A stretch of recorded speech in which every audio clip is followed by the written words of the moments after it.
soir. Voilà. Donc merci vraiment à toutes et à tous d'être avec nous. Merci de partager ce webinaire, ce temps d'échange sur le cheval avec deux approches qui viennent se compléter ce soir. Donc une approche éthologique et aussi scientifique et une approche communication animale et énergétique. Voilà. Donc Cécile va se présenter, je vais me présenter aussi, puis on va enchaîner la, voilà, la séquence. Voilà, excusez-moi parce qu'en même temps, je continue à accueillir des personnes qui rentrent avec nous. Bon, je prends le relais du coup, comme ça je me présente. Bonsoir tout le monde, merci d'être présent ici. On est ravis, enfin je suis ravie, mais on l'est toutes les deux de vous accueillir sur cette conférence. Donc moi je m'appelle Cécile Roussel, je suis comportementaliste équin, j'ai été formée à l'université de Rennes, donc je suis diplômée depuis 2015. Je suis basée en Ardèche, j'exerce en tant que comportementaliste équin depuis 2016 et je suis labellisée SFECA depuis 2019. Donc, j'apporterai sur la conférence un petit peu le cadre scientifique. Voilà. Et puis, Lucie, apportera le cadre plutôt communication animale. Donc voilà, merci Cécile. Je vais me présenter aussi, donc Lucille Piquer. Je suis communicante animalière, thérapeute aussi énergétique pour les animaux et pour les humains. Voilà, donc c'est sur cette partie que j'interviendrai ce soir. Est-ce que tu veux reprendre, Cécile, le relais sur le pourquoi Sur le pourquoi, on est toutes les deux ensemble ce soir pour cette conférence. Parce que je crois, alors du coup je vais parler en ton nom, hein, Lucille aussi, je crois qu'on a à cœur toutes les deux, en fait on a conscience toutes les deux des bénéfices d'une approche mutuelle, complémentaire. Moi l'approche scientifique, elle est très très importante pour moi, mais j'ai vraiment envie et j'ai à cœur d'avoir un regard beaucoup plus large, beaucoup plus étendu sur le cheval, sur le travail que je fais avec eux, sur la relation que je mène avec eux, et la communication animale, entre autres, est pour moi un axe très important et très enrichissant aussi dans la mise en place de ma relation avec les chevaux. Donc c'est un petit peu l'idée d'avoir une approche globale finalement, avec un cadre effectivement scientifique, mais pas seulement, d'avoir quand même à l'esprit que même si ce n'est pas encore prouvé scientifiquement, ça ne veut pas dire que ça n'existe pas. Et il y a énormément d'informations qu'on peut récupérer, notamment en communication animale, voilà, et qui peuvent venir vraiment répondre à des questions, apporter des pistes en tout cas, et enrichir énormément notre travail et notre relation avec l'animal. Je ne sais pas si tu veux ajouter quelque chose, Lucille. Non, mais je vais continuer si tu as fini sur, Oui. sur le déroulé en fait de ce webinaire où voilà, l'idée c'est comment comprendre notre cheval, quels outils on a pour ça. Et pour comprendre notre cheval, eh ben, on va partir d'une base fondamentale, hein, tout comme pour comprendre l'humain, on part des émotions. Donc l'idée, ça va être vraiment de démarrer avec qu'est-ce qu'une émotion et comment on l'aperçoit. Et puis cette émotion, eh bien, elle nous exprime un besoin. Donc là, on ira voir le besoin les besoins des chevaux et toujours pareil, quels outils on a pour aller, eh bien, pour aller comprendre leurs besoins. Et la troisième partie, c'est la notion d'écoute et d'observation non verbale, c'est-à-dire justement comment on perçoit ses émotions, comment on perçoit ses besoins. Eh bien, il y a la partie écoute, c'est la communication animale, et il y a la partie observation, ce qu'on peut observer, ce qu'on peut voir de l'animal. Voilà. Et puis, la dernière partie, c'est maintenant comment on répond à ce besoin, à ces besoins qui ont été compris par nous. Et puis, tout ça, ça nous amène aussi vers notre relation avec l'animal, avec le cheval, et vers une relation bienveillante. Comment établir une relation bienveillante avec son cheval pour avoir, eh bien, pour obtenir cette notion de bien-être pour lui, bien-être pour soi et bien-être dans la relation. Voilà. Céline, Cécile, je te laisse, excuse-moi, je te laisse Ouais. continuer sur, eh bien, sur les émotions. Ça marche. Donc l'émotion, comme je disais, moi je vais poser un petit peu le cadre scientifique. Donc la définition qui est retenue actuellement dans les sciences éthologie équine, c'est que l'émotion est une réaction affective intense et fugace en réponse à un événement interne ou externe ou à sa représentation. Alors les émotions sont de plus en plus étudiées chez le cheval. On n'a pas encore énormément de données, mais ça commence à venir. Les scientifiques ont réussi quand même à définir quelques émotions et à les reconnaître chez le cheval. Alors, il y a beaucoup plus d'émotions négatives qui ont été retenues parce que c'est, mine de rien, les émotions qui engendrent le plus d'expression de la part de l'animal. Et puis, c'est aussi indirectement les émotions qui vont être, j'ai envie de dire, les plus embêtantes dans la gestion de la relation homme-cheval. Donc, c'est sur lesquelles il y a le plus de données. Donc, au niveau des émotions négatives, les émotions qui sont reconnues chez le cheval, c'est la peur, la frustration, la colère et l'ennui. En émotion positive, il y en a une qui actuellement est reconnue chez le cheval, c'est le plaisir. Alors, encore une fois, ce n'est pas parce que les autres émotions ne sont pas encore scientifiquement prouvées qu'elles n'existent pas. Mais à l'heure actuelle, on a des données que sur les 5 émotions que je vous ai citées juste avant. Ce qu'on sait aussi, c'est que les émotions ont 3 composantes. Une composante physiologique, une composante comportementale, c'est celle qui va nous intéresser en tant que détenteur de cheval et puis en tant que cavalier ou humain qui va être amené à créer un lien avec l'animal. Et puis aussi, en dernier lieu, il y a le traitement de l'information par le cerveau. Ces émotions, elles ont des rôles, bien évidemment. Le premier rôle, c'est de réguler l'organisme cheval et d'assurer sa survie. Son deuxième rôle, c'est qu'elle intervient dans la communication sociale, dans la perception des congénères. Les chevaux savent reconnaître les émotions de leurs congénères, ça a été prouvé scientifiquement. Il a même été prouvé scientifiquement plus récemment qu'ils savaient aussi reconnaître les émotions humaines. Ça intervient aussi, ça c'est assez important, et c'est ce qui va nous amener dans le déroulé de la conférence de ce soir, ça intervient dans la perception du bien-être. Elles sont les éléments clés de la perception par l'animal de son état de bien-être. Et ça, assurer le bien-être animal, c'est la responsabilité de l'humain, détenteur de l'animal, par sa bientraitance. Et donc, on va le voir juste après, quand Lucille, je vais laisser la parole à Lucille, mais après, on va découler comme elle a donné dans le plan sur les besoins, et on va voir que bien-être et besoin, c'est complètement lié. Lucille, si tu veux ajouter. Merci. Alors oui, les émotions, par le biais de la communication animale, c'est une grande, grande porte d'entrée. Il est vrai que, alors, j'ai pas un cahier des charges très défini. En tout cas, j'ai pas une vision très arrêtée sur les émotions vis-à-vis des chevaux en communication animale.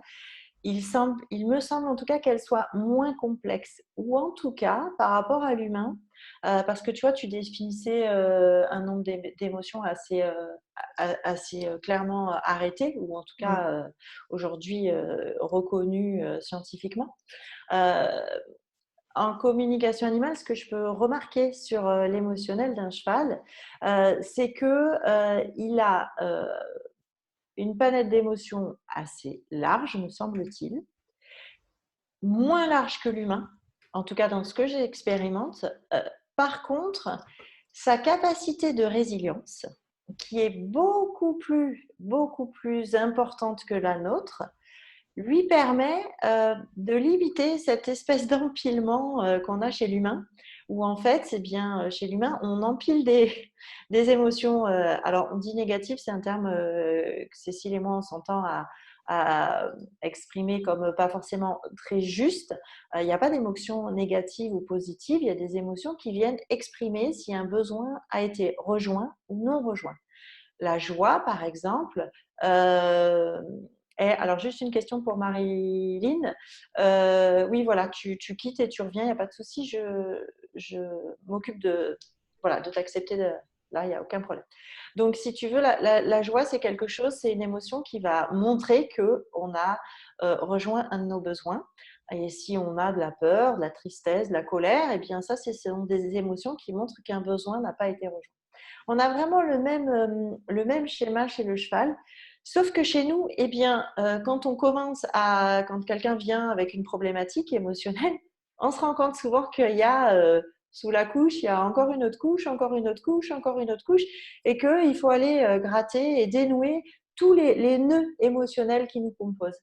Chez le cheval, c'est quand même, chez les animaux en général d'ailleurs, c'est beaucoup plus, je dirais, sain, c'est-à-dire que cet enchevêtrement-là est moins important et donc c'est plus facile d'aller l'accompagner dans son émotion et aller le libérer. Et du coup, c'est aussi beaucoup plus facile d'aller comprendre son besoin parce que parfois, chez l'humain, on a cette capacité un peu à tout mêler et du coup, le besoin, il est aussi sous des sous-couches qu'il faut aller chercher. Alors que chez le cheval, eh bien, assez rapidement, le besoin, et voilà, il est assez facile d'accès. Il est beaucoup plus facile d'accès que chez l'humain. Voilà, ça c'est ce que je peux remarquer en communication animale. Est-ce que, est-ce que tu relis ça au fait que le cheval est beaucoup plus facilement dans l'instant présent? Alors oui, d'abord, il est vraiment ici et maintenant, donc il est beaucoup moins comme nous, on peut être dans le passé, dans le Mmh. futur, dans tout ça. Il est dans une dimension qui est le présent. Et ensuite, toujours cette notion de résilience, c'est-à-dire qu'il a cette capacité à transformer, à passer outre les épreuves de la vie et du coup à se remettre plus facilement que nous au niveau émotionnel. Et c'est ce qui fait aussi peut-être que nous, en tant qu'humains, on peut être en difficulté à entendre son émotionnel parce qu'il est peut-être moins exprimé ou en tout cas il passe plus vite pour le cheval. Voilà, il va plus facilement s'habituer ou en tout cas se faire de ce qu'il a en fait. Contrairement à nous, c'est plus compliqué D'accord, émotionnellement parlant. ok, bien. J'enchaîne sur les besoins, du Mhm. coup. Mmh. Donc on l'a vu, hein, Lucie nous l'a indiqué, les émotions permettent de mettre en valeur des besoins. Ça, c'est très lié, comme je le disais, au bien-être du cheval. Le bien-être, il est défini comme un état mental et physique positif. Alors, ce qui est très intéressant, c'est que la définition du bien-être évolue constamment. Et depuis assez peu de temps, finalement, il a été intégré la notion d'état mental, qui prend bien en compte, du coup, voilà, que le cheval est un être sensible, qui ressent des choses, etc. Donc ça, c'est super important et c'est super positif. Donc, état mental et physique positif de l'animal, qui sont liés à la satisfaction de ses besoins physiologiques et comportementaux et de ses attentes. Donc, il y a effectivement un lien très serré entre les émotions et les besoins. Donc après, il faut se poser la question de quels sont les besoins chez le cheval.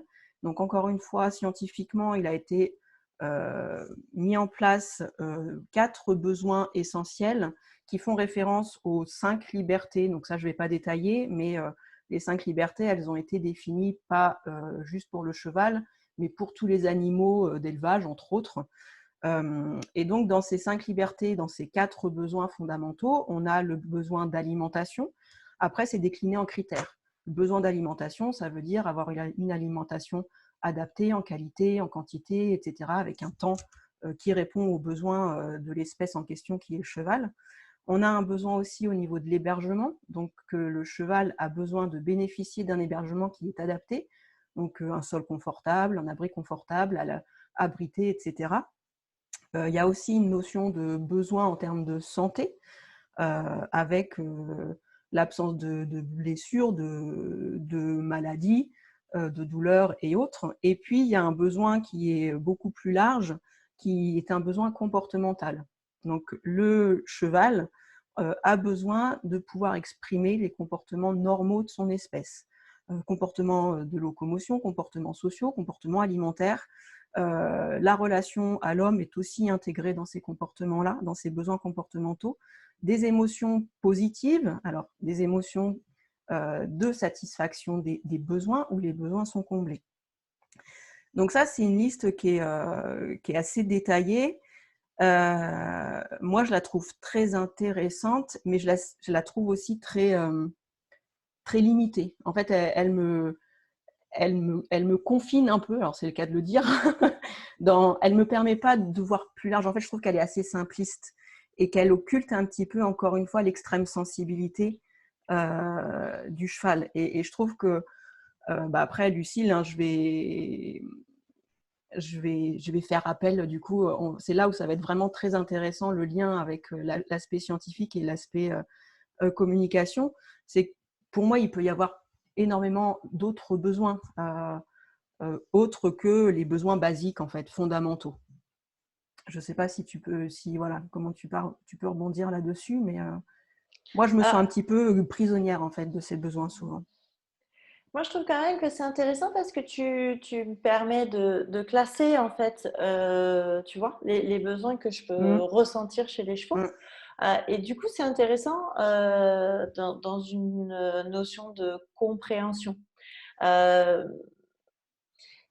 C'est vrai que dans la com, je ne vais pas m'arrêter à un besoin strict, en fait. En fait, quand on part d'une émotion, tu vois, si on détaille émotion, besoin, ok, il y a des besoins primaires, des besoins, je dirais peut-être secondaires, comme on peut détailler une émotion primaire ou secondaire. Surtout, ce qui est étonnant dans le besoin, c'est que souvent, il y a un facteur qui est quand même assez étonnant, c'est que souvent, le besoin du cheval va exprimer le besoin d'un humain qui n'est pas rejoint. C'est-à-dire qu'il va être dans une forme d'empathie et du coup, en com, on va se retrouver avec des problématiques qui appartiennent à l'humain. Ça, c'est quelque chose qui continue à m'étonner dans cette extrême empathie qui est encore plus importante chez le cheval que chez d'autres animaux. Okay. Et du coup, qui va vraiment l'impacter et c'est comme si ça rajoutait en fait des besoins fondamentaux qui sont chez eux. Voilà, ça c'est déjà une première chose. Oui, tu voulais rajouter quelque chose? Vas-y. Est-ce que ça peut les occulter, du coup, les besoins fondamentaux? Est-ce qu'un besoin humain peut venir masquer le besoin de Alors, l'animal? je ne vais pas dire masquer, mais par contre, il peut prendre le pas. Okay. C'est-à-dire qu'à un moment donné, si un humain, lui, n'est pas assez à l'écoute de ses besoins, qu'il a des blessures profondes qui ne sont pas reconnues, qui ne sont pas rejointes, c'est quelque chose qui va fortement impacter l'animal. Alors après, comme je dis souvent, il n'y a pas de hasard, c'est-à-dire que c'est deux êtres qui se rencontrent. Et que du coup, le sentiment que je peux avoir, c'est que le cheval, de par son contact avec l'humain, expérimente une complexité qu'il n'a pas à l'état sauvage. Et que autant ça peut être aussi des difficultés qui du coup viennent à lui, mais c'est aussi une richesse dans son champ du coup personnel, c'est-à-dire qu'il va développer un sens de perception plus large que certainement des chevaux sauvages. Je ne sais pas si je peux me faire comprendre dans ce que j'exprime là. Oui, c'est sûr. Voilà. Et c'est vrai qu'on a une perception assez négative de ça. Souvent, on dit oui, bah, tu vois, finalement, mon cheval, je le rends malheureux, je lui pose tous mes problèmes, c'est lui qui se retrouve avec tout ça. Oui et non, parce que au travers de ça, il est dans une expérimentation de quelque chose de très large et très riche. Voilà. Et après, encore une fois, c'est deux âmes qui se rencontrent. Et si le cheval est impacté par ce qui se passe chez l'humain, c'est parce qu'aussi ça fait écho sur certaines choses chez lui. Voilà. C'est pas non plus que dans un sens. Donc c'est vrai que du coup, le besoin purement cheval sur un cheval domestique, il est aussi rattrapé par le besoin humain. Et que du coup, souvent, voilà, cette relation avec l'humain est tellement forte, elle prend tellement de place en tout cas, que c'est surtout là qu'on va trouver les besoins dans cette relation. Ce qui est moins le cas, et du coup aussi des défaillances, ce qui est moins le cas chez un cheval qui vit en troupeau qui a une vie sociale où, en tout cas, où c'est un peu ce que tu disais, c'est-à-dire où il est rejoint dans ses besoins naturels, où vraiment il a une vie sociale, où il peut exister sans son humain, où il n'est pas obligé de se rapporter à son humain. Là, on a des chevaux qui sont souvent beaucoup plus équilibrés. Je dis souvent parce qu'il n'y a pas une règle. Il y a des chevaux qui vivent très bien en paddock, comme il y en a pour qui c'est vraiment compliqué. Ça va aussi dépendre des personnalités, ça va dépendre aussi de ce que nous, on leur offre. Comme voilà, il y a des chevaux qui sont en troupeau et qui ne sont pas bien parce qu'ils ont des blessures, parce qu'ils ont des choses qui ne sont pas intégrées, parce que même de vivre en troupeau, ça ne répond pas à tous ces besoins. Donc voilà, pour ma part, je trouve que c'est assez complexe. Oui, c'est complexe et du coup, c'en est très riche et c'est ce qui nous captive. Moi, je voulais rebondir justement avec ce que tu disais juste avant, là, avec cette notion de bien-être qui est quand même très, voilà, très, très détaillée actuellement, qui est très, très importante. Il faut juste faire attention à ne pas se tromper dans les termes et dans leur définition, parce qu'il y a bien-être et bien-traitance. Et c'est quand même deux choses différentes. L'humain, étant donné qu'il est responsable de son cheval, hein, et que le cheval est, par les conditions domestiques, dépendant de son humain, il a l'obligation de répondre du coup aux besoins de l'animal qui vont être spécifiques pour le cheval. Donc il doit apporter ce dont le cheval a besoin, ça c'est ce qu'on appelle la bientraitance. Donc en grosso modo, ça veut dire lui apporter une alimentation adaptée, un hébergement adapté, etc. etc. Tous ces éléments-là, l'animal, et donc chaque animal individuellement, chaque cheval individuellement, va le percevoir par tous ses sens, etc., par toutes ses expériences, et va l'analyser. Et en fonction de sa perception des choses et de son analyse, qui encore une fois est individuelle et propre à chaque cheval, il va en découler des émotions et une notion de bien-être ou mal-être. C'est-à-dire que 10 chevaux dans une même écurie, et l'écurie est gérée de la même façon pour tous les chevaux, il va y avoir peut-être un cheval en état de bien-être et 9 chevaux en état de mal-être, ou 5 chevaux en état de bien-être et 5 chevaux en état de mal-être. Pourquoi ? Parce que chaque individu a une perception différente de son environnement, qui va être liée à sa génétique, liée à son âge, liée à ce qu'il a vécu avant, liée à sa relation avec le cheval, liée à ses expériences passées, etc. etc. Donc ça, c'est très important parce que l'éthologie, alors que ce soit l'équitation éthologique ou l'éthologie scientifique, a permis beaucoup, beaucoup d'avancées en déterminant, je vais caricaturer un petit peu, mais ce qu'il fallait faire avec les chevaux et ce qu'il ne fallait pas faire. Mais on a tendance des fois à oublier qu'on est sur des individus, qu'on n'est pas sur une voiture. Voilà, donc il y a quand même toujours à prendre en compte l'animal qu'on a en face de soi et d'apprendre à l'observer, cet animal-là, et pas les 10 qui sont dans l'écurie à côté, etc. Et c'est en l'observant cet animal-là qu'on va savoir dans quel état il est, qu'on va savoir déterminer ses émotions, du coup remonter à ses besoins et du coup proposer des réponses pour rééquilibrer les choses si on voit qu'il y a un souci. Donc ça nous fait basculer sur l'écoute et l'observation des animaux. Je propose d'enchaîner. Je ne sais pas si tu veux ajouter quelque chose, Lucille. Oui, si ça ne te dérange pas, j'aurais voulu rajouter quelque chose sur cette notion en fait de bien-être et de ce que tu viens d'exprimer sur la notion d'individu. Là, on est obligé d'approcher quand même, d'avoir une approche holistique et de prendre en considération les fondamentaux que tu as exprimés, mais aussi donc en tant qu'individu, son état énergétique. Alors moi, je vais dire son âme.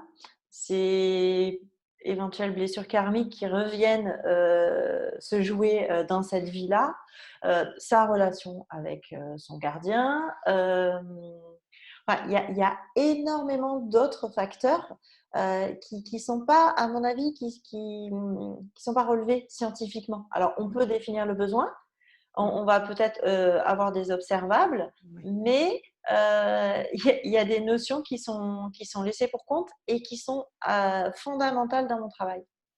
Voilà. Donc vraiment, cette notion de comment il se sent énergétiquement parlant Est-ce qu'il est bien, tu vois, est-ce que tout circule bien dans son énergie? Mmh. Énergétiquement, le lieu, est-ce qu'il n'y a pas d'interférence énergétique? Et ça aussi, ça impacte sur nos émotions, ça impacte sur notre manière de voir notre entourage, parce que c'est aussi ça de besoin, c'est-à-dire que, comme tu disais, enfin, tous les individus ne vont pas se retrouver de la même manière alors qu'ils sont gérés de la même manière. Et pourquoi? Parce qu'il y en a un peut-être qui va avoir une sensibilité à une antenne, Mmh. voilà, et que cette antenne, eh bien, celui-ci, il est ferré, par exemple, du coup, il a moins d'ancrage au sol, et que du coup, eh bien, il est plus impacté par cette antenne. Je dis n'importe quoi, hein, mais ça peut être ça, comme ça pourrait être autre chose. Mais, ou parce qu'il y en a eu un qui a une blessure, qui du coup, énergétiquement, est pas OK, qui du coup est peut-être plus faible au niveau digestif, qui va moins digérer l'alimentation qui lui est donnée. Et voilà, et dans la com, en tout cas, on va aller vraiment pousser le curseur, si tu Mmh. veux, dans OK, on a déterminé une émotion, Mmh. on a déterminé un besoin qui est derrière, mais maintenant, on va aller chercher les causes fondamentales. Et là, on a une panel de causes qui est juste incroyable. Voilà, et c'est là, je dirais, le travail d'un bon communicant, c'est d'être en capacité d'aller chercher dans cette multitude de causes laquelle ou lesquelles sont responsables euh, du besoin qui est par jour. Enfin voilà, en sortant du cadre extérieur, c'est-à-dire en Mmh. allant chercher à l'intérieur de soi et sans aller chercher la réponse à l'extérieur. Donc la réponse au besoin, elle peut être interne ou externe. Oui, ça, encore une fois, ça montre la complémentarité des différentes approches. C'est vrai que scientifiquement, j'ai envie de dire, on va plutôt s'attacher à l'enveloppe externe. Alors après, dans les observables, on a aussi les observables physiologiques qui vont nous donner une idée de l'état interne. Mais effectivement, on va être, comme tu dis, on va pas pouvoir pousser le curseur un petit peu plus loin. Et ça, c'est la communication animale qui va nous le permettre. J'enchaîne sur les fameux observables. Donc, on voit à travers ces premiers échanges que pour pouvoir définir les émotions de nos chevaux et leurs besoins, il faut apprendre à les observer et à les observer, j'ai envie de dire, en conscience, pas se contenter de regarder, mais voilà, être pleinement présent quand on les observe, et pleinement objectif aussi. Essayer de se libérer un petit peu de nos schémas de pensée, de nos croyances, de tout ce qu'on a pu lire, entendre, ou tout ce qu'on a pu nous dire, il faut, on doit, etc. Vraiment faire appel à, et là tu vas, tu vas apporter toute ta richesse, Lucille, faire vraiment appel à notre capacité, nous, à observer les choses consciemment et objectivement. Donc sur le cheval, les observables, ceux qui nous intéressent, ils sont essentiellement comportementaux. Donc qu'est-ce qui va nous permettre de voir s'il y a un changement? Grosso modo, c'est définir si mon cheval il est comme d'habitude ou pas. Donc on peut déjà s'attacher aux habitudes. Quand on connaît nos chevaux, on connaît un petit peu leur activité dans la journée, leur répartition de l'activité dans la journée. C'est ce qu'on appelle le budget temps. Et toute modification de ce budget temps peut déjà nous donner des indications, nous donner en tout cas une alerte. Donc le temps passé à manger, le temps passé à se reposer, le temps passé à bouger. Tiens, mon cheval aujourd'hui, il bouge beaucoup plus que d'habitude, ou il se repose moins, ou au contraire, il se repose plus, il mange moins, il mange plus, etc. Donc ça, c'est des premières indications. Après, évidemment, il y a tout ce qui est boiterie, douleur, etc. Donc ça, c'est des observables aussi qui sont importants. Sur des observables plutôt posturaux, on a toutes les mimiques faciales, qui sont de plus en plus détaillées. Là, scientifiquement, on avance vraiment à grands pas.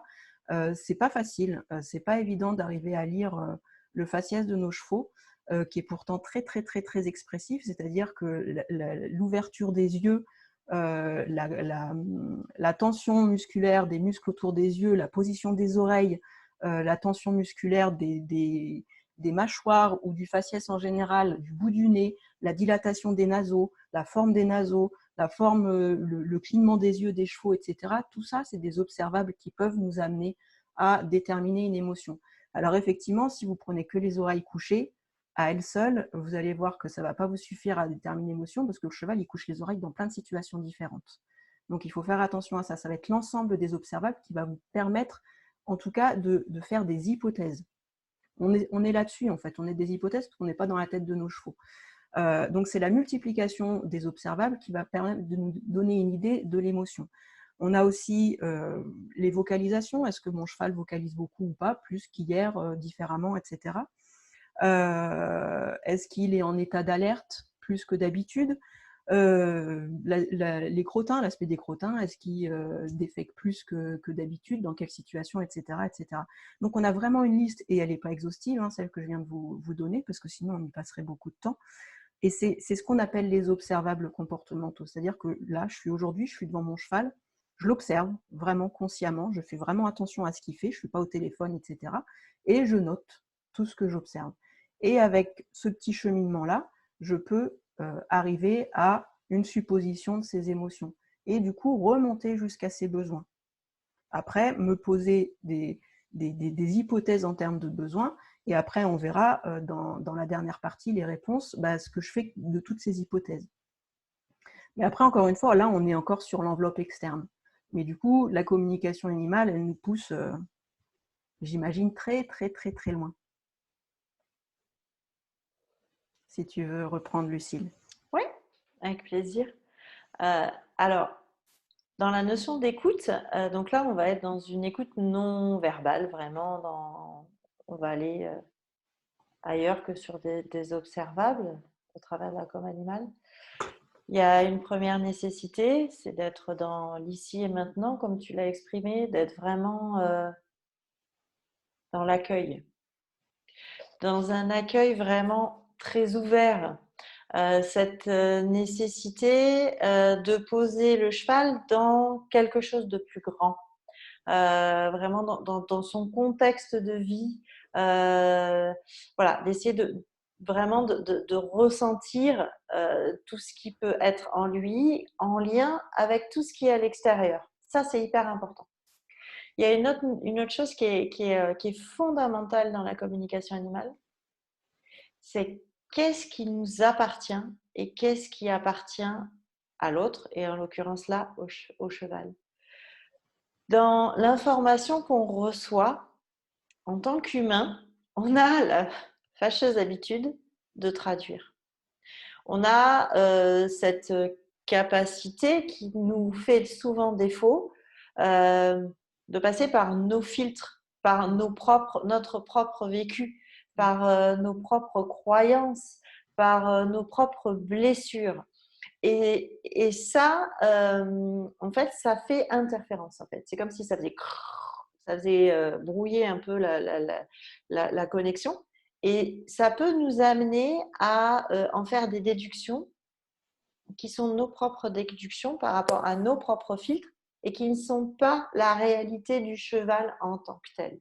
Ça, c'est fondamental dans l'écoute. Dans cette écoute, c'est cette capacité à mettre ce qui nous appartient de côté. Alors, on n'y arrive jamais complètement, faut rester lucide, mais c'est d'être capable de s'interroger sur est-ce que ça, c'est quelque chose qui résonne en moi, qui fait écho en moi? Est-ce que ça me renvoie à des choses que j'ai déjà vécues, à des émotions que je ressens aussi par rapport à certaines choses, à des croyances que j'ai? Je peux donner une croyance, par exemple. Aujourd'hui, le cheval en boxe est remis en question, tatitata. Alors, on ne va pas aller dans le pourquoi du comment et tous les causes, hein, mais juste dans cette expression-là. Mais on peut avoir des chevaux qui sont OK avec le fait de vivre en boxe à un certain moment de leur vie. Parce qu'il y a d'autres besoins qui sont rejoints et qu'il peut y trouver un équilibre. Et on peut avoir des communicants qui vont avoir cette croyance que le cheval ne peut pas être OK en boxe. Et s'il voit une émotion à un moment donné, ou par exemple il a une angoisse, il peut faire un lien avec le boxe parce que ça, c'est ce que lui, ça lui renvoie. Ah, il n'est pas heureux en boxe. Mais peut-être que c'est pas le fait d'être... peut-être qu'en fait, on passe à côté de quelque chose. Peut-être que pour lui, disons que le box, eh bien, tiens, il y a une problématique énergétique sur le lieu là où est situé le box. Peut-être que l'idée, eh bien, si on déplaçait le box ou si on résolvait le problème énergétique ou si on changeait de box, eh bien, on trouverait la solution. Ce que je veux dire par là, c'est notre capacité à être neutre et à aller chercher toujours plus loin le pourquoi du comment pour répondre à un réel besoin et pour être réellement dans l'écoute, une écoute profonde de l'animal. Et ça demande un travail sur soi eh bien de tous les jours, tout le temps. C'est vraiment un décodage de soi pour pouvoir accueillir l'autre en soi. Ça, c'est fondamental dans la com animale. Capter une information en com animal, pour ceux qui ont fait des entraînements de 2 heures, il n'y a qu'une seule personne qui n'a pas réussi jusqu'à présent. Je veux dire, tout le monde arrive en 2 heures à avoir des premières connexions. Je veux dire, c'est incroyable. En 2 heures, c'est pour dire comme c'est quelque chose qui est intrinsèque, qui est à l'intérieur de nous, qu'on vit tous en fait de manière consciente ou inconsciente. Et ça, c'est OK. Aller percevoir de l'information, c'est OK. Par contre, être en capacité d'être dans un espace le plus vide possible et le plus accueillant de l'autre, d'être en capacité d'enlever ses croyances, d'enlever enfin, en tout cas de mettre de côté ses propres blessures, ses propres, voilà, tout ce qui nous appartient, son propre vécu. Ça, c'est un vrai travail. Et de mettre de côté ses attentes aussi. Alors oui, je sais. Oui, peut-être pour un communicant. Alors peut-être encore plus pour un gardien. C'est-à-dire que, et là où oui, je vais rebondir sur ce que tu viens d'exprimer là, c'est que ça demande, pour être vraiment en écoute du cheval, ça demande de sortir du besoin du gardien. Ou en tout cas, d'être en capacité de comprendre le réel besoin qui n'est pas exprimé, mais qui est sous-jacent à la demande du gardien pour pouvoir mettre en relation son besoin et le besoin du cheval. Et de faire du lien entre les deux. Et du coup, d'être à l'écoute du cheval. Donc, c'est vraiment un travail de compréhension de l'autre. Oui, oui, ben, en fait, on est au cœur de la relation et ça rejoint un petit peu, enfin, ça suit le chemin de la première vidéo qu'on avait fait avec Frédéric. Hein. On est vraiment dans la continuité. Hein. On part d'une relation où il y a 2 individus avec des besoins différents, des attentes différentes, des moyens de communication différents. Donc, pour le coup, non-verbal et verbal pour l'humain et exclusivement non-verbal pour le cheval, parce que même s'il a une capacité de s'exprimer verbalement avec les vocalisations, son langage est beaucoup plus basé, et en tout cas l'humain analyse pour le coup beaucoup plus ses expressions non verbales. Donc on est vraiment au cœur de tout ça, et c'est tout ce que tu nous décris, tout ce que tu nous as décrit qui va nous permettre vraiment d'être en plein dans cette relation. C'est pour ça que j'appuie beaucoup sur alors moi j'appelle ça les notions d'objectivité, voilà, de s'attacher vraiment à observer des faits, ce qu'on voit, et pas interpréter ce qu'on voit. Ça, c'est très très important. En éthologie, c'est la base. Hein. On passe des heures et des heures à observer des chevaux, c'est-à-dire ils broutent la tête basse, les oreilles dans telle position, etc., etc. Il se gratte, ça veut dire qu'il a l'encolure un peu étendue avec un congénère. Enfin, tout est détaillé et on ne fait que ça. Et c'est que sur cette base d'observation que derrière, on peut déduire certaines choses. Mais à aucun moment, c'est comme la différence entre j'appuie sur un interrupteur ou j'allume la lumière. J'appuie sur l'interrupteur, c'est l'observation du comportement. Allumer la lumière, c'est la conséquence. Donc c'est vraiment la même chose par rapport aux chevaux, et c'est très très difficile à faire. Mais encore une fois, c'est tout ça qui va nous permettre de déterminer les émotions, les besoins, et de pouvoir derrière proposer des réponses. Donc encore une fois, scientifiquement, les réponses, elles vont chercher à répondre aux besoins. Donc le besoin d'hébergement, d'alimentation, de santé et d'expression des comportements de l'espèce. Et de tous les autres besoins qui n'ont pas été définis peut-être par la science. Et à partir de là, scientifiquement, on va déterminer la liste de ce qui peut poser souci et envisager des éléments de réponse. Et ces éléments de réponse, ils sont grosso modo testés directement avec le cheval. Et en observant le feedback, la réponse du cheval à nos modifications, on va pouvoir ajuster nos réponses pour viser au bien-être optimal de l'animal. Donc c'est assez cadré scientifiquement. Lucille, toi, je ne sais pas comment ça se passe de ton côté. Alors, les réponses, elles sont, pour ma part, en très grande majorité intérieures. C'est-à-dire que on va armer l'animal pour, quand je dis armer, c'est vraiment l'accompagner plutôt dans une libération intérieure. Tout comme la méditation nous invite à aller chercher en nous la réponse, et bien là, on va aider, accompagner l'animal à chercher en lui la réponse. Donc, se libérer de ses blocages émotionnels, aller visiter eh bien, ses difficultés, c'est lui donner des outils eh bien, comment dire, pour prendre le pas sur ses difficultés, aller au niveau énergétique, l'harmoniser, l'accompagner, enfin, soigner, entre guillemets, l'énergétique, réharmoniser tout ça. Voilà, ça va être une grande part des réponses. Alors, en ce qui me concerne, ça est aussi aller peut-être dans des vies antérieures, aller au niveau de son âme, remettre en fait une harmonie à l'intérieur de soi. Ça, c'est une première part. Quand on a fait ça, eh bien, on voit que le cheval change d'attitude par rapport à son environnement. C'est-à-dire qu'à un moment donné, la perception qu'il va redonner après ça de son contexte environnemental va changer. Il va percevoir différemment ce qui l'entoure. Et dans cette perception différente, il y a encore des choses qui vont trop à l'encontre de ses besoins fondamentaux. Là, c'est une demande pour le gardien de modifier certaines choses pour pouvoir eh bien, répondre aux besoins d'un cheval. Donc, et là, on revient sur des besoins fondamentaux. Un cheval voilà, qui manque de fourrage, un cheval qui manque de lien social, mais on va aussi avoir beaucoup d'interactions, c'est-à-dire son besoin dans le lien avec son gardien.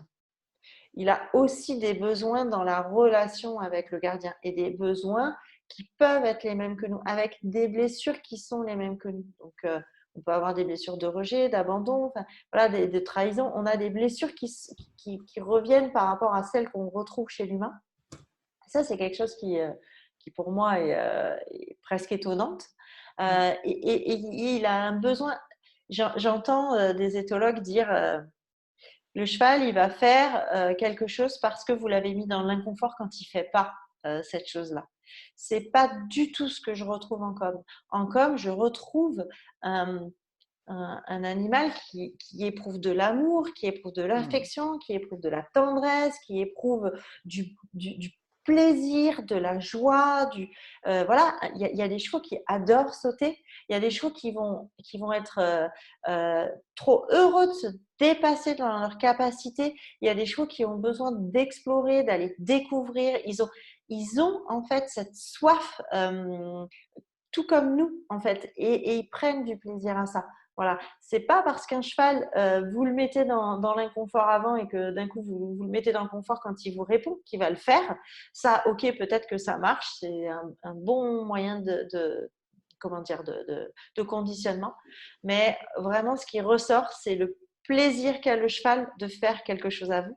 Et je dirais même le plaisir qu'il a à vous donner du plaisir. Il est tellement dans l'empathie que lorsqu'il vous apporte du plaisir, il est heureux de ça à partir du moment où on a répondu, où on entend ses besoins. C'est pour moi un petit peu certaines limites, certains raccourcis qui peuvent être vite créés par rapport à l'éthologie, etc. Je trouve effectivement qu'on peut vite tomber dans une sorte de conditionnement abusif et une certaine instrumentalisation de l'animal où finalement on finit par oublier que oui, c'est un être vivant, sensible, qui éprouve des émotions et qui dans les émotions peut éprouver de la joie, du plaisir, Et ça peut être le plaisir effectivement de faire quelque chose avec le gardien, comme il peut avoir du plaisir à faire quelque chose avec un congénère. Et je pense que tous, autant qu'on est en tant que cavalier ou en tant en étant en relation avec le cheval, c'est des choses qu'on a tous ressenties à l'intérieur de nous. On a bien ressenti qu'à un moment donné, on s'éclate.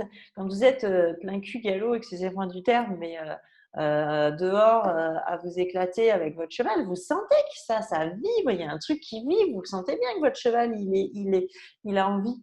Quand on est sur un parcours sur un cross ou sur un parcours de CSO, on sent bien qu'à un moment donné, c'est même lui qui nous amène, c'est même lui qui nous dit attends, mais là, on le sent, il y en a, ils ont envie de gagner. Ils ont envie, ils sont heureux de gagner. Et c'est pas, ok, ils sont dans l'empathie et ils ressentent notre plaisir, mais ils ont aussi ça qui vibre en eux, quoi. C'est un truc qu'ils ont ou qu'ils n'ont pas. Et je voudrais revenir à une expression une image que j'ai donnée la dernière fois, mais qui me semble fondamentale. C'est est-ce que on fait on crée un tableau et que le cheval, on l'instrumentalise et qu'il est juste le pinceau, ou est-ce qu'on crée ce tableau avec lui et en combinant nos émotions et nos besoins et en se rejoignant. C'est cette notion de voilà, dans la relation bienveillante, là on est vraiment sur cette notion de relation, c'est à quel moment on arrive à écouter nos propres besoins, à écouter les besoins du cheval et à les rejoindre pour faire quelque chose d'harmonieux. Et c'est vraiment ce qui revient tout le temps en com, c'est ce besoin, il nous invite à l'harmonie. Voilà. Et l'harmonie, elle ne peut avoir lieu que si on s'est compris soi-même, que si on trouve sa place dans le monde et si on accueille l'autre dans ce qu'il est. Est-ce que tu as des choses à rajouter par Ouais, je voulais rapport à juste ça? rajouter une petite chose sur, j'ai envie de dire, la complexité de réussir à définir le besoin et l'état mental et émotionnel de l'animal. C'est juste pour rebondir à ce que tu disais. Effectivement, les chevaux peuvent prendre plaisir enfin, j'en suis convaincue, après ça m'appartient, hein, peuvent prendre plaisir à se faire des grands galops, peuvent prendre plaisir à sauter des barres. La grosse complexité, je trouve, c'est de faire la différence, justement. Un cheval qui part plein cul au galop, ça peut être un cheval qui effectivement a cette envie, et ça peut être aussi un cheval qui a envie de fuir. Et du coup, il va y avoir des petites subtilités à observer et qui sont super délicates et qui sont en plus qui vont être parasitées par le filtre humain, c'est-à-dire encore une fois ses croyances, ses attentes, ses objectifs, ses envies, etc. C'est-à-dire qu'on a un cheval qui part plein cul galop. Si on est quelqu'un de très aventurier et qu'on adore ces sensations-là, on peut facilement se dire que bah oui, que le cheval adore ça. Alors qu'au contraire, si on a un cheval qui part plein cul galop avec un cavalier qui est assez peureux sur son dos, on peut arriver vraiment à l'extrême inverse. Donc on est vraiment sur ce déséquilibre-là. Et encore une fois, ça ramène à une seule chose, c'est que pour faire la différence entre les deux, il s'agit d'observer objectivement et en conscience, en faisant, comme tu disais tout à l'heure, vraiment la part des choses, de nos croyances, de nos besoins à nous, et vraiment d'aller chercher ce qu'il y a dans l'animal à ce moment-là. C'était juste cette petite parenthèse. Et j'en rajoute une toute petite parce que je vous invite à un petit exercice en fait. Voilà, je vous invite vraiment à quelque chose. Parce que toutes les personnes qui viennent en com avec moi, je ne leur invente rien. Ils savent déjà ce qu'aime leur cheval. Ils sont déjà à l'écoute de leur cheval. Et tu vois, ce que tu exprimes là, c'est pas quelque chose que je vis moi Ouais. dans mon expérience. Ouais. Peut-être parce que les gens qui viennent à la com, c'est des gens qui ont déjà une certaine sensibilité. Je ne sais pas. Mais c'est vrai que cette dissonance-là, je la retrouve pas souvent. Elle peut être présente, mais je vais inviter juste un tout petit exercice. Je suis désolée, je ne peux pas m'en empêcher. Voilà, si on a envie d'aller écouter son cheval, en fait, c'est simple. C'est simple, oui, ok, c'est simple. On va juste se mettre dans son cœur, on va fermer ses yeux. Je vous invite à le faire avec moi si vous voulez bien. Voilà, vous venez vous loger à l'intérieur là de votre cœur. Moi, je suis sur le chakra du cœur, mais vous pouvez aller sur votre cœur physique. Juste, vous mettez votre conscience à cet endroit-là. vous allez, comme si vous ouvrez les portes, comme si voilà, ça s'expand à cet endroit-là. Voilà, vous pouvez, par la respiration, venir accroître la sensation que vous pouvez avoir.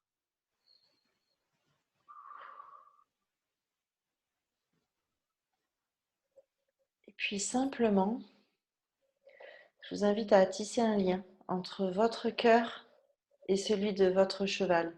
Peu importe si c'est exactement au bon endroit, on s'en moque. C'est vraiment un lien qui, par la pensée, part de votre cœur à celui de votre cheval, tout en étant vraiment dans l'amour le plus profond que vous avez, comme si vous étiez en train de lui faire une énorme déclaration d'amour, la plus belle que vous n'ayez jamais faite. Une déclaration d'amour qui vient de vos tripes vraiment.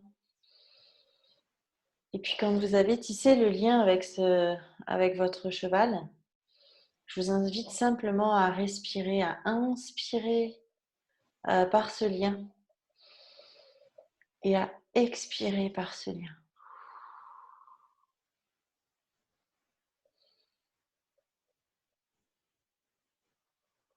Voilà. Et simplement, en faisant ce petit exercice, vous allez transcender chaque jour un peu plus votre relation avec lui.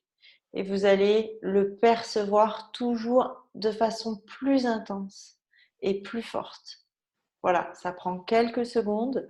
Pour ceux qui n'ont pas l'habitude, faites quelques exercices de respiration avant et faites ça à chaque fois que vous allez vers votre cheval, faites-le. Mais prenez ce temps pour venir d'abord dans votre cœur, là, et de vous sentir bien dans votre cœur. Voilà, petit exercice. Merci, Lucille. Je vous invite à ce qu'on poursuive par les questions. Voilà, donc je vais ouvrir la conversation Zoom. Les questions que vous pouvez avoir par rapport à ce qui a été exprimé ou pas. Voilà, comment percevoir le cheval par les observables et par la communication animale. Et nous vous répondrons, Cécile et moi, suivant les questions qui apparaissent. Voilà.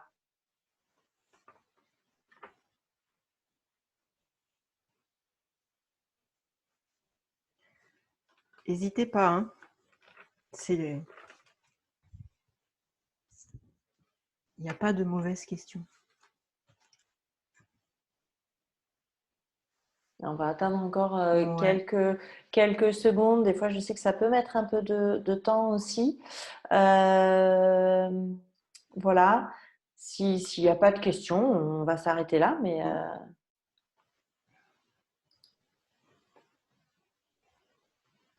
est-ce que c'était OK pour vous, ce qui a été exprimé ce soir? Est-ce que c'était simple? Est-ce que ça a répondu à vos attentes par rapport à ce rendez-vous ou pas?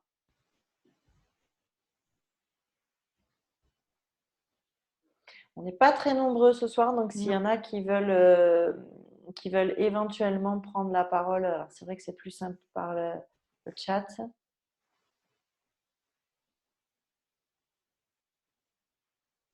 Alors, des observables en photo. Oh. Alors Solène, bienvenue dans le futur masterclass.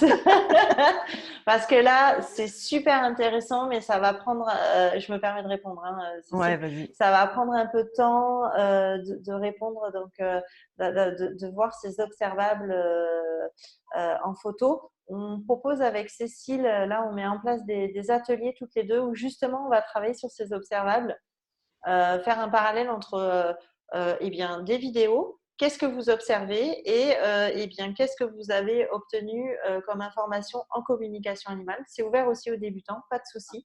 Et du coup, ça va permettre justement de faire ces jeux, de s'entraîner à observer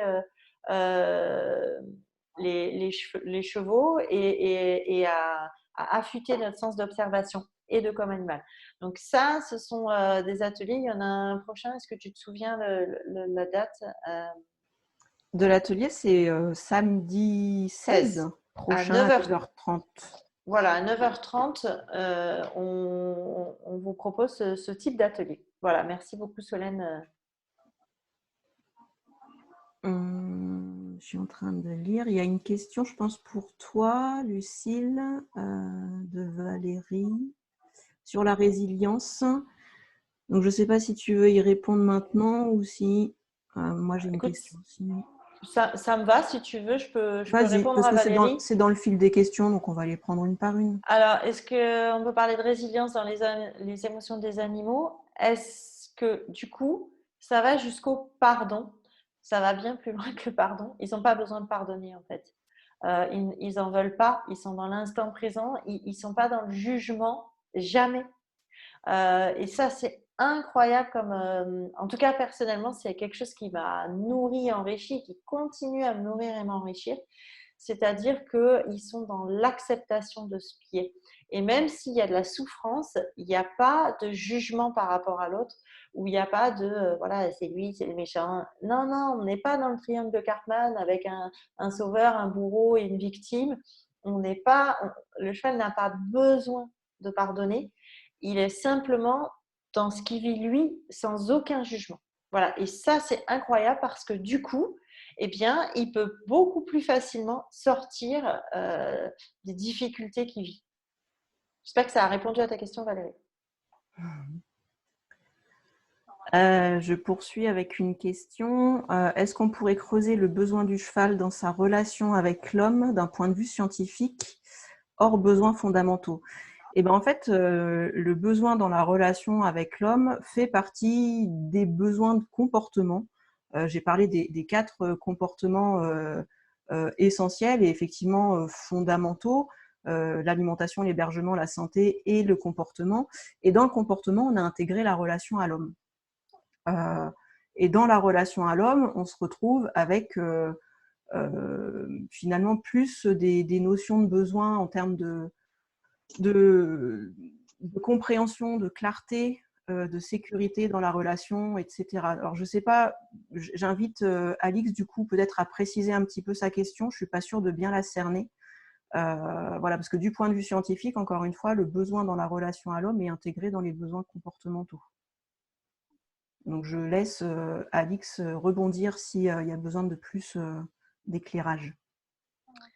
Et moi, je vais prendre la question de Laurence. Comment vraiment faire différence entre nos propres projections, blessures et les émotions du cheval? Une vie de travail. Voilà.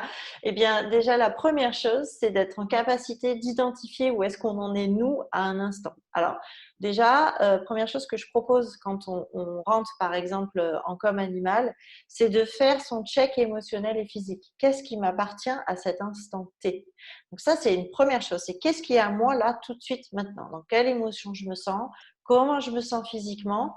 Et déjà, ça, c'est une première chose. C'est-à-dire que notre état émotionnel du moment est clairement défini. À force de le faire régulièrement, ça va très très vite et on arrive à très vite aller se checker en fait. Par contre, aller voir ses blessures, savoir ce qui nous appartient dans nos blessures, dans nos croyances, ça, c'est un travail de fond qui doit être fait, je dirais, régulièrement et qui doit être approfondi tout au long de notre vie. C'est-à-dire, à un moment donné, eh bien, quand on a des problèmes dans sa vie, quand on rencontre des difficultés, quand comment dire, on répète des situations, c'est qu'est-ce qui fait que j'en suis là? Et du coup, c'est une découverte de soi et de ce qui est nos propres problèmes. Voilà, pareil pour ses croyances, c'est être en capacité de sortir comment on appelle ça, de sa zone de confort, de se rendre compte en sortant de sa zone de confort qu'on avait des croyances qui étaient bloquantes. Voilà, c'est tout un schéma de travail personnel qui amène à ça. Il n'y a pas une solution, c'est un chemin, vraiment. Voilà. Donc je ne sais pas si j'ai répondu, pareil, tu me diras si c'est OK pour toi. Je reviens avec Alix, du coup. Donc, c'était bien vers ça, cette histoire de compréhension, de clarté dans les besoins dans la relation à l'homme. Il y a aussi un besoin je vous en ai parlé en début de conférence. Les chevaux ont la capacité de détecter les émotions de leurs congénères et ils ont aussi la capacité de détecter les émotions humaines. Il y a une étude qui a montré qu'en présence d'un humain qui a des mauvaises intentions ou des mauvais sentiments envers l'humain, envers le cheval, le simple contact de cet humain-là va provoquer des réactions de l'animal, avec une augmentation de la fréquence cardiaque notamment, qui est un des observables physiologiques d'un état de stress. Donc on a vraiment cette sensibilité très très forte du cheval, de tout ce qui l'entoure, y compris de l'humain. Et donc les besoins du cheval dans sa relation à l'homme, c'est encore une fois, c'est que l'homme puisse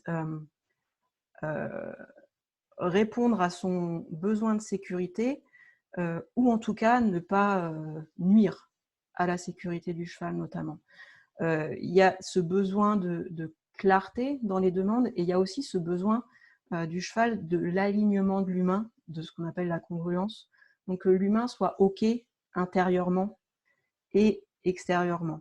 Et je prends souvent l'exemple parce que j'ai commencé avec les chevaux dans les centres équestres, etc. Donc j'ai appris dans les centres équestres. Et moi, gamine, on a passé mon temps, enfin, où j'ai entendu dire tout le temps, ne montre pas à ton cheval que tu as peur.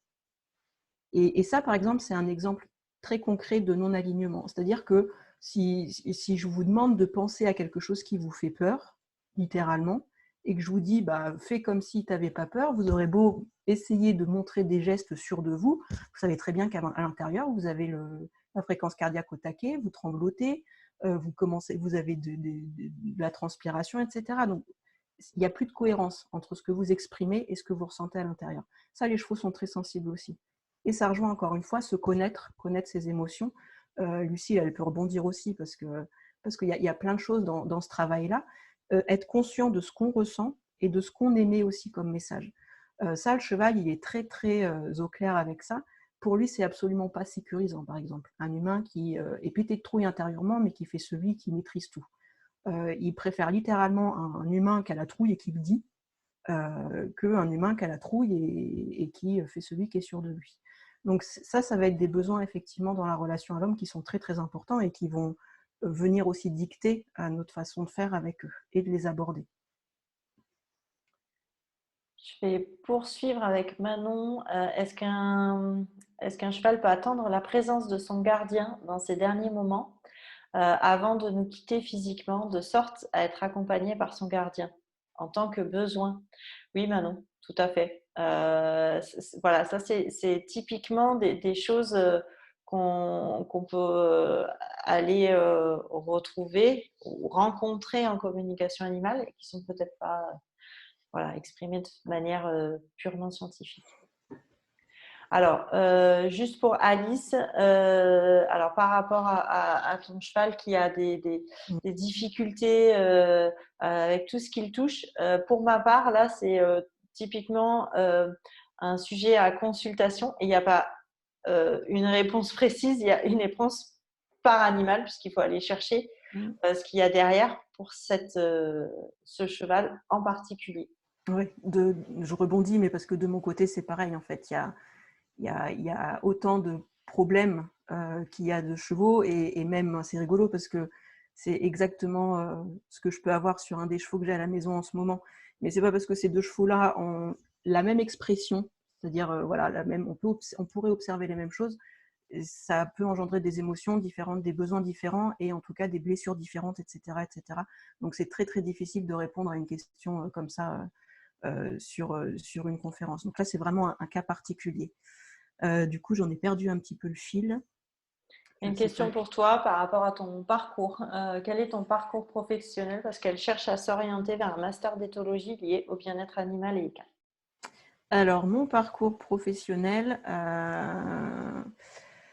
j'ai commencé par un BTS production animale, donc agricole, qui n'était pas du tout branché cheval, parce que moi, tout mon parcours équestre en centre équestre, on m'avait bien fait comprendre qu'il fallait absolument pas que j'en fasse mon métier, pour des très bonnes raisons. Voilà.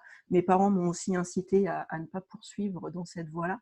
Donc, je suis partie sur de la biologie générale, avec un BTS, donc orienté agricole. J'ai récupéré la fac derrière, donc toujours des études axées sur la biologie, quand même bien branché comportement. Dès que j'ai pu bifurquer sur du comportement, j'y suis allée. Je suis allée jusqu'au DEA, donc Master 2 maintenant, mais plutôt recherche.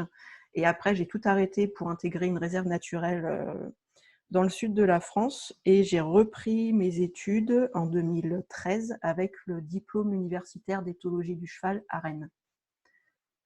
Voilà, donc c'est ce diplôme-là qui me permet aujourd'hui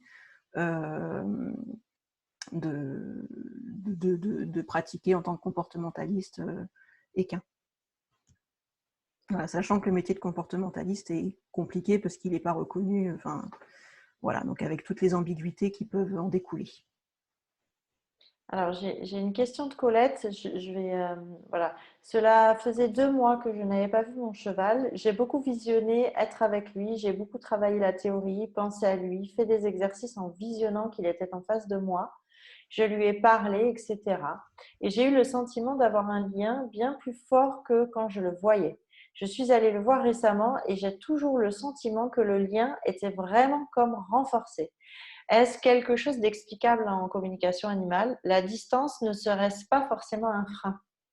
C'est complètement, là, on est complètement dans la com, c'est-à-dire que quand on pense à lui, quand on le fait avec le cœur, en fait, on crée un lien de cœur à cœur, on crée une connexion qui est dans un autre espace que cet espace purement physique, mais qui est très, très, très intense. Donc, en effet, c'est quelque chose que, que, que vous pouvez pratiquer, mettre en place et qui est super intéressant. Tout à fait. Donc, il n'y a pas de frein par rapport à la distance. Cette connexion d'âme à âme, la distance n'a aucune incidence. Vous pouvez avoir cette connexion juste devant votre cheval ou à des milliers de kilomètres, cela ne change foncièrement absolument rien du tout. Et Alors, une après, j'ai dernière encore une question. question pour Ouais. moi, mais alors, oui, j'en ai deux. Alors, bon, pour la com, là, on rentre dans des questions plus détaillées sur la com. Est-ce que j'ai déjà fait donc des coms avec des animaux sauvages? Oui. Est-ce très différent avec des animaux domestiques? Il y a des différences, mais comme il y a des différences aussi à l'intérieur des animaux domestiques, je dirais qu'il faut plus d'humilité avec les animaux sauvages. Peut-être prendre plus le temps, les laisser plus venir à nous. Voilà, simplement. Et puis après, il y a plein de différences, mais je dirais que les différences, elles ne sont pas inhérentes simplement à le fait qu'ils soient sauvages ou domestiques. Voilà. Quel conseil pourriez-vous donner pour ne pas avoir de doute quand on débute dans la communication animale? Eh bien, venir vous entraîner. Voilà, oui, oui, ben là, foncièrement, le Mais oui, seul c'est en moyen faisant. de pas douter, c'est d'expérimenter avec des personnes compétentes qui vous donneront des réponses, qui vous sécuriseront. C'est pour ça que j'ai mis en place les entraînements en communication animale, parce que c'est un moyen vraiment fondamental pour prendre confiance en soi. Et je ne vais pas dire ne plus douter, parce que moi, je doute à chaque com. Donc, je crois que le doute, c'est un sentiment qui permet justement de s'améliorer et voilà, et de ne pas partir dans des choses complètement barrées et dans n'importe quoi. Le doute est nécessaire, mais il est nécessaire dans un certain curseur. Voilà. Écoutez, je vous remercie vraiment pour cette séance. Merci d'être resté avec nous. Je vous invite à nous rejoindre si vous le voulez, donc sur ma page éventuellement, sur celle de Cécile aussi, sur mon site lucillepiquer.fr. Vous y trouverez, il n'est pas toujours à jour, mais il y a quand même pas mal d'informations. Et surtout, je vous invite à vous y abonner pour avoir toutes les informations de ce qu'on met en place, de ce qui est réalisé. Merci pour tous vos remerciements. Voilà. Et oui, un grand merci ouais, à tout le monde pour ce beau moment. Merci. Moi, c'est pareil. Vous pouvez, alors, mon site internet est en cours de remise à jour de création, donc je ne vais pas vous inviter tout de suite à y aller parce que vous n'y trouverez pas grand-chose, mais sur ma page Facebook, en tout cas, Cécile Roussel et Quintessence. Voilà, donc vous y abonnez et ça voilà, pour pouvoir suivre un petit peu tous ces échanges, parce qu'il y aura d'autres vidéos, je pense. avec Lucille, et j'espère en tout cas. Et comme ça, vous aurez toutes les informations. Voilà, merci à tous, à toutes. Merci d'être restés si tard. Je vous souhaite une très très belle soirée et je vous dis surtout à très très bientôt. À bientôt tout le monde, bonne fin de soirée.